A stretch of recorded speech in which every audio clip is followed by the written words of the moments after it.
Good morning.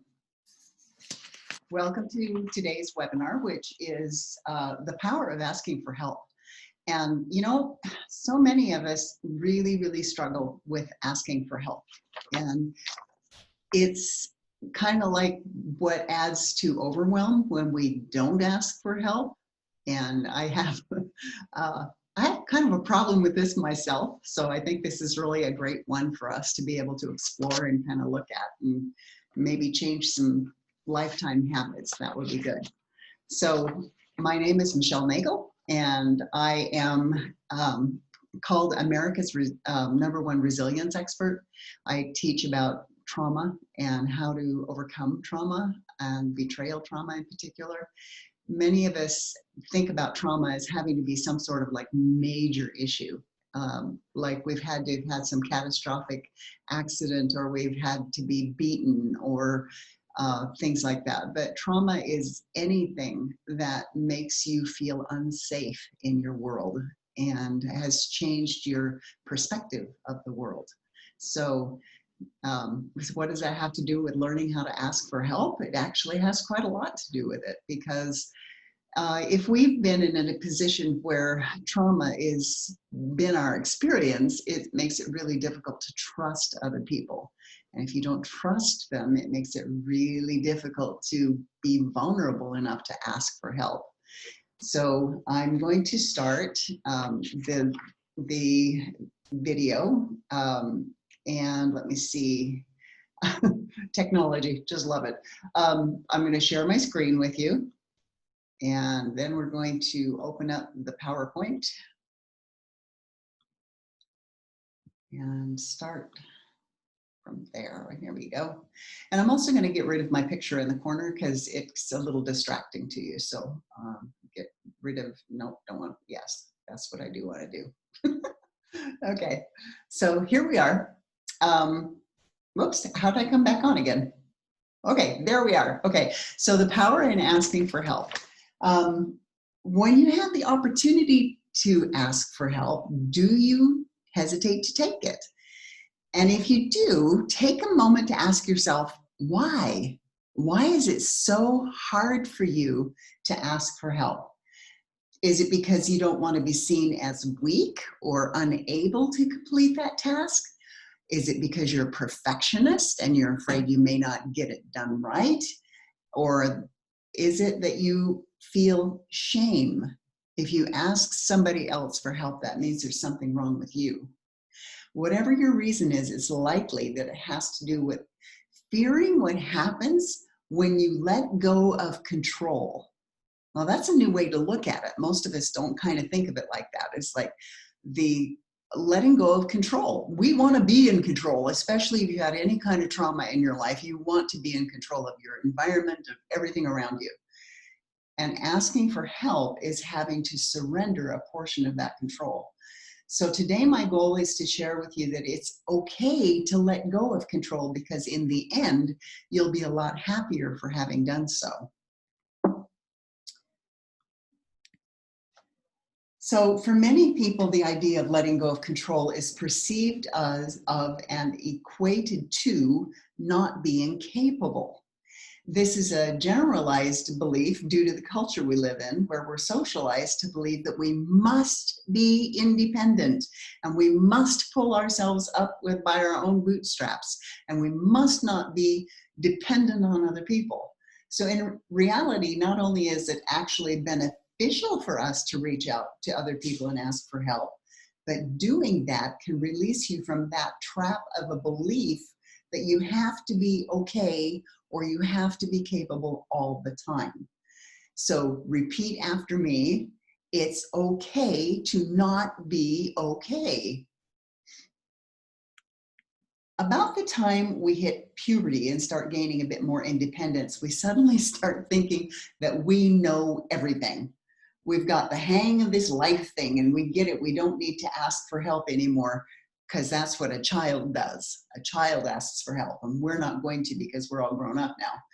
And this feeling tends to ebb and flow throughout adulthood, with people floating along on either end of the spectrum. So for those of us who might identify as control freaks, perfectionists, or type A, the feeling of knowing everything might be a bit more prevalent. So have you ever thought of yourself in any of those categories? Are you a perfectionist? Are you a control freak? Or are you a type A personality? That is not that you know everything, it's just that you have to have your fingers in everything because it's not safe otherwise. Another thing that makes asking for help even harder is the existence of the internet. How many times have you looked up something on Dr. Google? Um, Not long ago, if you didn't have an answer to something, you'd find a reliable source to explain it to you, usually a real life person. But today, the internet has become our go-to place for information and advice. Sometimes it's empowering to be able to have all that information at your fingertips, but other times you can't really be certain that you're getting accurate information, or there's so much stuff out there that is not true. So it's hard to tell when you're trying to do it on the internet. It's also hard to tell when you ask other people. I'll grant you that. That is a problem as well. But if you go to a reliable source, somebody who knows because of experience or education, that's usually better because they can let you know really the reality of it. Asking for help can chip away at our pride, make us question our skills and expertise, and can even create really awful anxiety.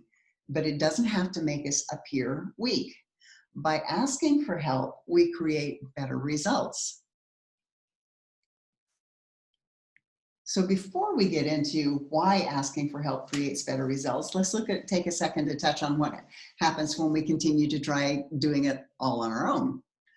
We like to believe that we don't have a breaking point, a time when the workload is too much, a task is too difficult, or we just mentally cannot handle it anymore.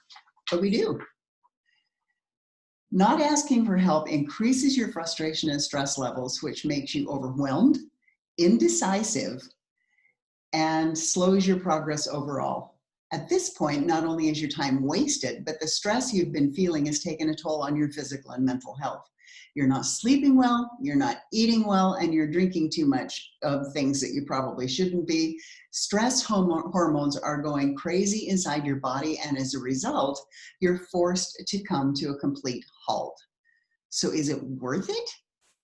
Is it worth it to think that you're not going to ask for help because maybe you have to pay somebody for that help, and so therefore you're going to do everything all by yourself?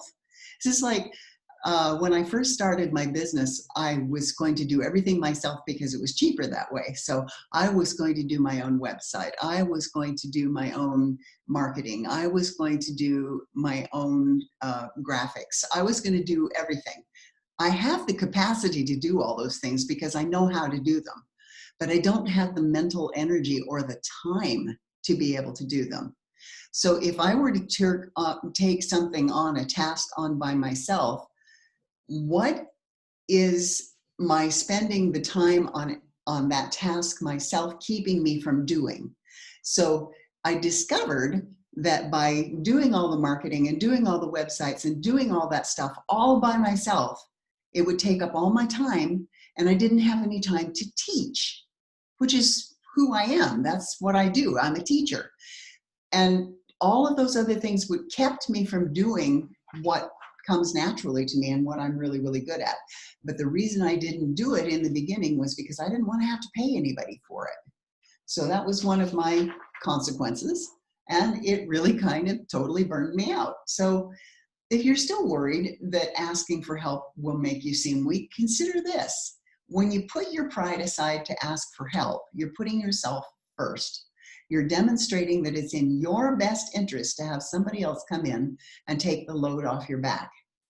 So consider why powerful people have assistants.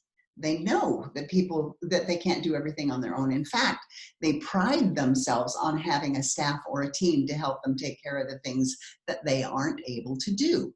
The same thing happens if you happen to have a family. You cannot take care of all of that all by yourself all the time without help.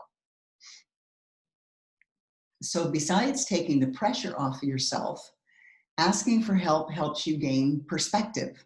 So whether it's asking someone to help you with a project at work or asking a therapist to help you gain insight, working with others in any capacity can help you broaden the way you think.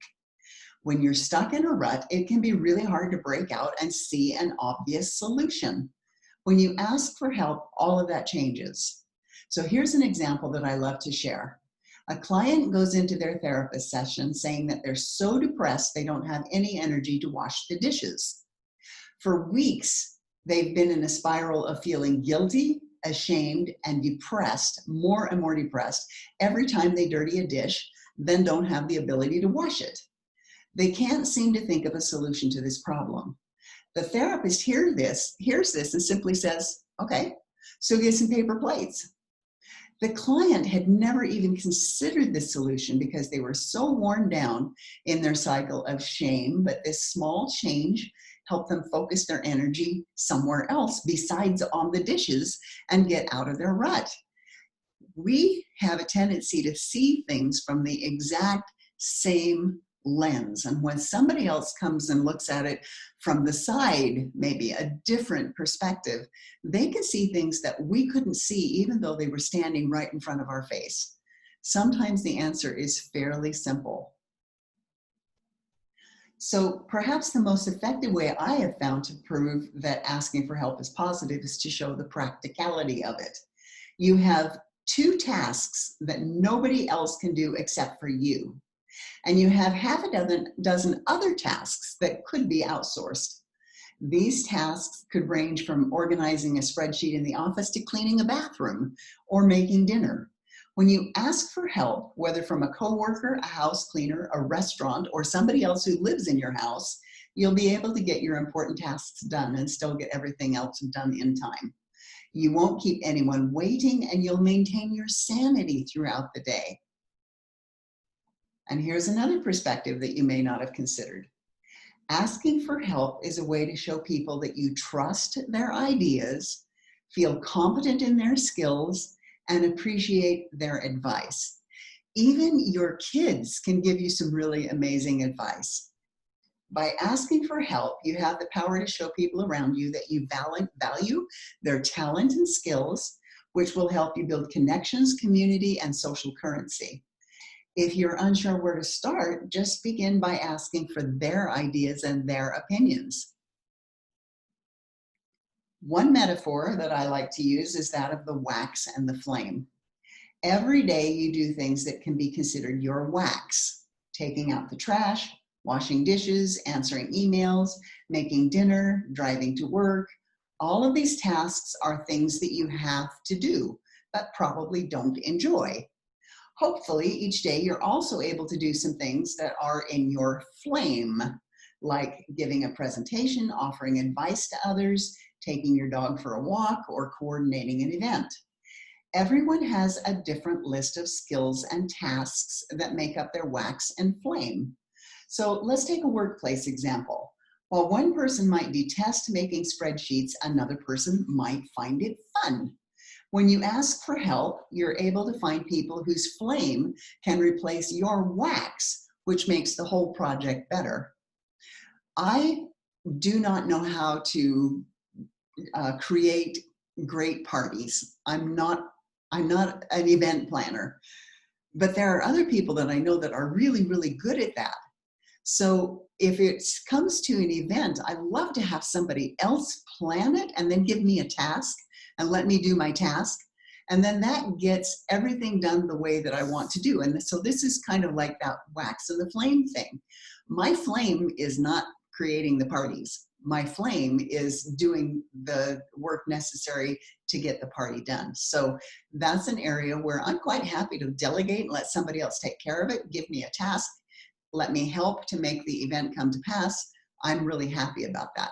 When it comes to my teaching or my speaking or my writing, those are the things I have to do by myself. Those are the things that I'm really, really good at.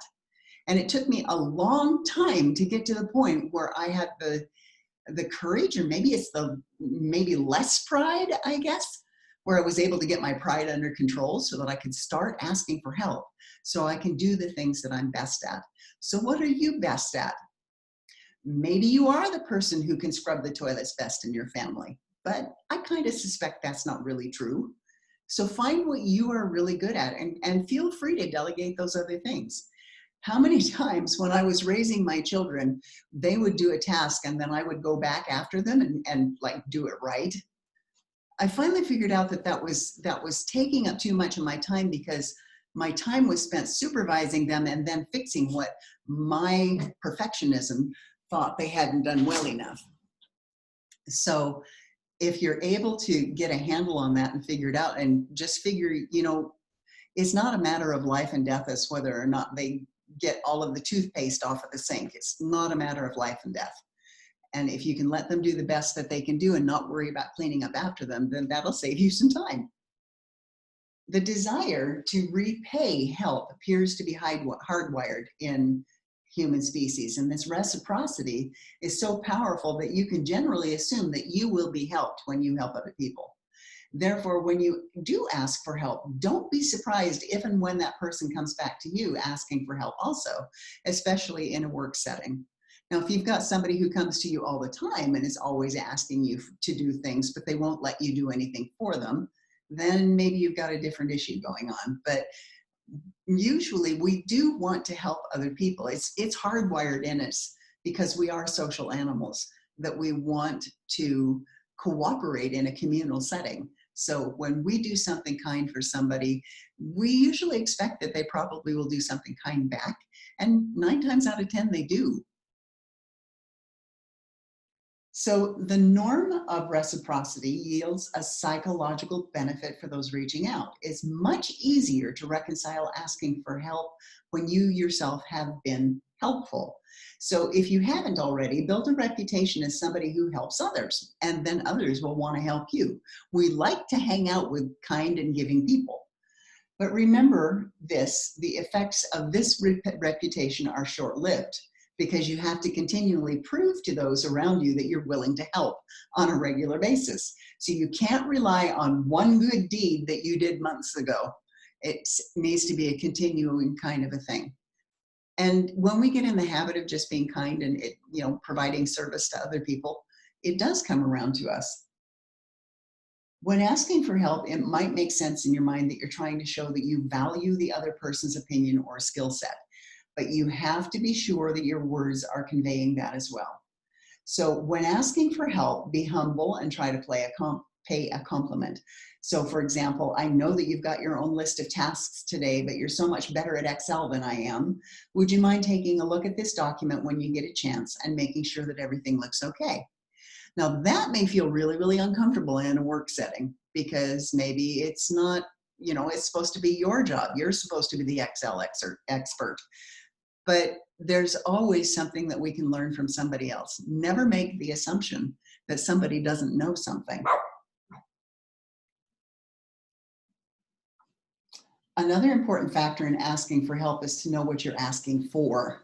Instead of saying, fix this for me, give the person the information that they need.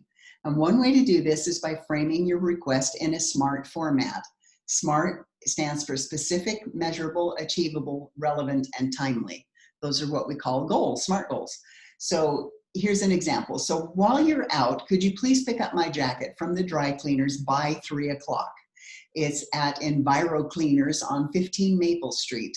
I'm stuck in a meeting right now and I'm not sure I'll be able to make it before they close. So you've given them everything that they need. You've given them the request. So the specific thing that you want is your jacket. The measurable thing is by 3 o'clock. Achievable is they're already probably driving that way anyway. It's not that hard. You've given them the direction of where that they're supposed to go. It's relevant because you're stuck in a meeting and you're not just asking them to do it because you're feeling lazy. And the timely is you're not sure that you can do it before they close, and so you've asked somebody else to do it. Sometimes we get stuck in a mindset that a task is so impossible that if we can't solve it, nobody else can. When you find yourself thinking this way, begin asking questions. You might not know that your coworker who works as a data analyst actually has a degree in marketing. You might not realize that your friend also lives with the same mental disorder you do and can offer support. When you begin asking for help, you don't know where that road will lead. Even if somebody can't help you directly, they could point you in the right direction. So there was a lady that I know in my community who was going to, she needed to put up some sheetrock in a room in her house. And she was asking if there was anybody at all who could help her. And I let her know that I could. And she was like floored because she had no idea that I have built houses and hung sheetrock and done the taping and the mudding. I've built a house from scratch by myself, and I know how to do all that stuff. But looking at me, you don't know all that stuff. So never make the assumption that somebody doesn't know what it is that you need to know. I've been astonished that people have degrees in things that's not how they make their living. So they may have gone to school to learn how to do something, but it's not what they're actually doing right now to make a living. But they've got all the education behind it. So if we actually assume that nobody else will know what our problem is, know the answer to our problem, that's kind of almost like arrogant on our part. Because like, if I don't know it, nobody else does either. That doesn't work really well. So sometimes as humans, excuse me, we are social beings who crave a sense of community. And the basis of an effective community involves teamwork and people helping one another out. So whether it's your workplace or your social circle, encourage a culture where asking for help isn't looked down on, but it's encouraged. Begin offering assistance and openly ask for help when you need it. So we're beginning to reach the tail end of our time together, but I want to go over a few key points. Remember, most importantly, that nobody can do everything all on their own. Are you an electrician? Maybe, maybe not. But maybe somebody that you know is. Perhaps, just don't make the assumption again. And while there may be figureheads like a president, although I don't like using ours as a figurehead at the moment, but remember that everybody, even though they may seem self-reliant, every president of every company that I know has a team of advisors. So one of the colleagues that I have lives in Georgia. She owns 4 multi-million-dollar companies, and she's got a team for every single one of those companies. So she knows that the people who are in her business team are not the most effective people to also run her yoga studio. And so you've got to have different teams, the people who are best at what they do. Surround yourself with people who are really good at what they do so that you can do what you are really good at doing. And ask yourself, if you do not actively want to learn from other people, are you really growing as a person? If you're not getting to know the skills and talents of those around you, how well connected are you really? If you don't know these things about people, really, what kind of a relationship do you have with them? Do you really know them? So remember, when you don't ask for help, you're missing out on more than social connections. You're missing out on team building. You're putting more on your plate than you can handle, which can result in lost time, lack of productivity, do-overs, mistakes, failures, overwhelm, and exhaustion. So the root of asking for help is built around the fact that having a support system that you can count on is extremely beneficial to your mental state and therefore your overall state of being. How would your life be different if you had a mutual sense of reciprocity with those around you? When people in your household don't help with keeping the household running, how does that feel? If you could call somebody and ask for a favor, or walk up to a coworker and get the advice you needed, or feel vulnerable enough with somebody to share your fears, would the consequences really be that bad? Would it really be that bad to talk to a counselor or a life coach or somebody to help you with the issues that you're having in your life? Would that really be that bad to reach out and say, I need some help? I mean, think about what you could accomplish if you got the help that you need. So thanks very much for coming to join me on this webinar. I hope that you did get something out of it. Take a minute to send me a note, let me know what your number one takeaway is. But think about, I'm going to give you a little bit of homework. Think about your tasks and your life, and what are the things that you could be asking somebody for help with, but are not for some reason or another. Well, what would the reason be that you would not ask somebody for help? Oftentimes, again, is that we think that we can do it better. So is there something that you think that you could do better than everybody else? If that's true, and it's not something that can be delegated, then delegate it. Because there are things that only you can do. There are things that are your gift that you are really, really good at. And those are the reasons, that's the reason you're here. That's the reason that you're here on earth, is to be able to learn and grow and use those gifts for the benefit of mankind. And you can't do that if you're tangled up in all of the nuances and all of the details. You know, that old saying, there's the devil's in the details. So rather than kind of overwhelming yourself with that, make a list. This is your assignment. Make a list of everything that you feel that you have to do that is making you feel totally and absolutely overwhelmed. And then chunk those down. Maybe there is one task that only you can do, but maybe somebody could help you with little parts of it. Chunk it down into different tasks and see if you could give it to somebody else.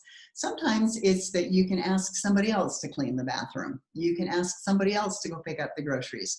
You could use one of the grocery services that they have and have them deliver the groceries to your house. I mean, there's all sorts of options out there so that you can no longer feel totally overwhelmed all the time. And thank you so much for joining me. And if I can help you with anything, reach out to me. My email is Michelle with 2 L's @isoulshift.com, and I'd love to hear from you. So take care and have an awesome day. Bye.